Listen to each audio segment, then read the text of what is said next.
Program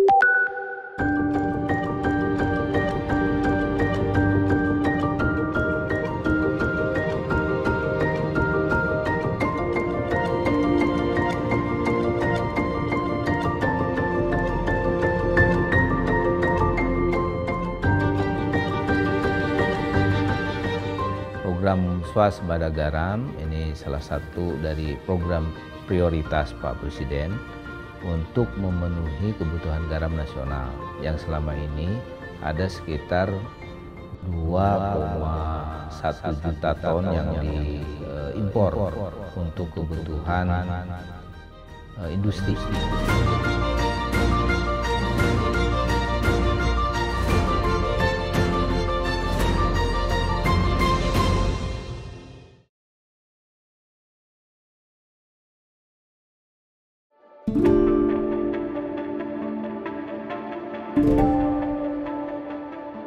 Pemerintah menargetkan swasembada garam dapat tercapai pada tahun 2027, baik untuk kebutuhan garam konsumsi maupun industri. Kementerian Kelautan dan Perikanan KKP mencatat bahwa produksi garam nasional saat ini mencapai 2,3 juta ton per tahun. Produksi dalam negeri ini lebih banyak digunakan untuk kebutuhan konsumsi daripada untuk industri.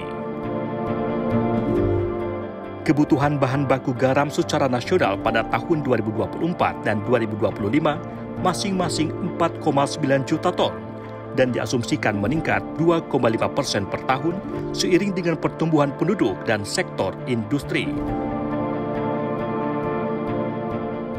Dalam rangka memenuhi kebutuhan nasional di masa mendatang, Presiden mengeluarkan Peraturan Presiden Perpres Nomor 17 Tahun 2025 yang menetapkan larangan impor garam untuk beberapa sektor industri tertentu secara bertahap. Jadi kebutuhan konsumsi sebenarnya sudah swasembada, sudah terpenuhi semua konsumsi. Yang belum ini adalah untuk industri, karena industri punya spek yang lebih tinggi daripada garam konsumsi. Tingkat kemurniannya yang membedakan speknya. Makin tinggi tingkat kemurniannya itu makin bagus, makin mahal.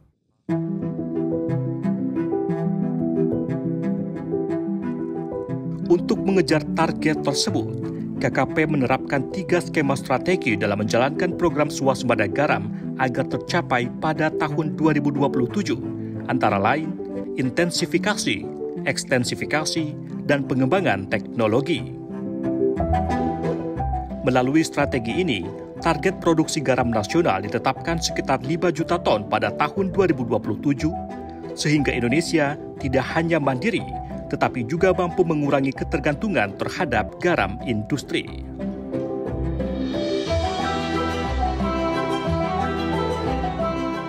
KKP telah membangun kawasan sentra industri garam nasional di Rote Endau, Nusa Tenggara Timur, sebagai bagian dari proyek strategis yang akan menjadi proyek percontohan atau pilot project. Kawasan ini direncanakan memiliki luas lahan mencapai 13.000 hektar.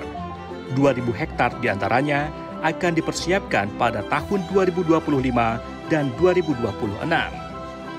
Pemerintah berharap model ini dapat mengintegrasikan sistem dan mempercepat tercapainya swasembada garam nasional melalui standarisasi produksi dan peningkatan kualitas garam dalam negeri. Program swasembada garam ini salah satu dari program prioritas Pak Presiden untuk memenuhi kebutuhan garam nasional yang selama ini ada sekitar 2,1 juta ton yang diimpor untuk kebutuhan industri. Menteri Kelautan dan Perikanan Sakti Wahyu Trenggono menegaskan bahwa pembangunan sentra garam industri di Rote Endau akan menciptakan lapangan kerja baru dan meningkatkan pendapatan daerah. Selain di Rote, terdapat beberapa lokasi prioritas yang juga akan dikembangkan seperti wilayah utara Jawa, Madura, Cirebon, dan Indramayu. Kawasan-kawasan tersebut akan difokuskan sebagai sentra garam rakyat dengan potensi luas lahan mencapai 30.000 hektar. KKP juga berharap proyek ini dapat mendorong terbentuknya sentra-sentra garam modern yang dilengkapi dengan industri pengolahan yang terintegrasi. Kolaborasi menjadi kunci keberhasilan pemerintah dalam memberikan kebijakan dan menyediakan dukungan teknologi, serta swasta yang menyediakan investasi. Kementerian pun telah menjalani kolaborasi lintas lembaga, mulai dari penyediaan dan sertifikasi lahan hingga integrasi. Tak hanya melibatkan kementerian, pemerintah daerah, baik tingkat provinsi maupun kabupaten kota juga dilibatkan dalam pemberdayaan petambak garam. Pihak BUMN, khususnya PT Garam, berperan sebagai off-taker dan mendukung investasi bersama swasta dan investor lokal guna memastikan rantai produksi hingga distribusi garam nasional dapat berjalan optimal. Sementara itu, Pengamat Kelautan dan Perikanan Suhana optimistis program swasembada garam akan tercapai pada tahun 2027. Asalkan pemerintah konsisten menjalankan intensifikasi dan pengembangan teknologi. Kalau misalnya pemerintah konsisten untuk mewujudkan ini, terutama BUMN misalnya kan, karena selama ini yang mengimpor juga banyaknya BUMN gitu kan, PT Garam itu banyak mengimpor juga tuh. Nah kalau misalnya mereka konsisten untuk mewujudkan ini, tidak menutup kemungkinan di 2027 itu tercapai gitu kan, karena kita memiliki potensi yang betul-betul real gitu kan, seperti itu. Jadi jangan sampai laut kita terluas gitu kan, tapi garamnya masih impor gitu kan. Melalui program ini, KKP berkomitmen untuk mendorong inovasi serta pemanfaatan sumber daya kelautan berkelanjutan dan mengoptimalkan penerapan konsep ekonomi biru.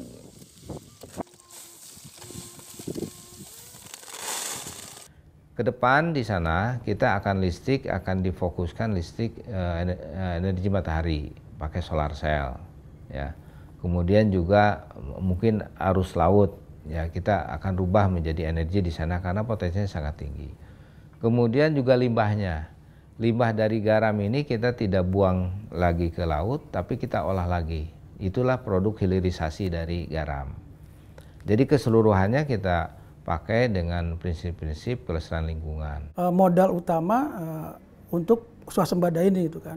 Nah, tapi yang harus menjadi perhatian juga selain dari kualitas itu adalah harga biaya produksi dari garam ini gitu kan.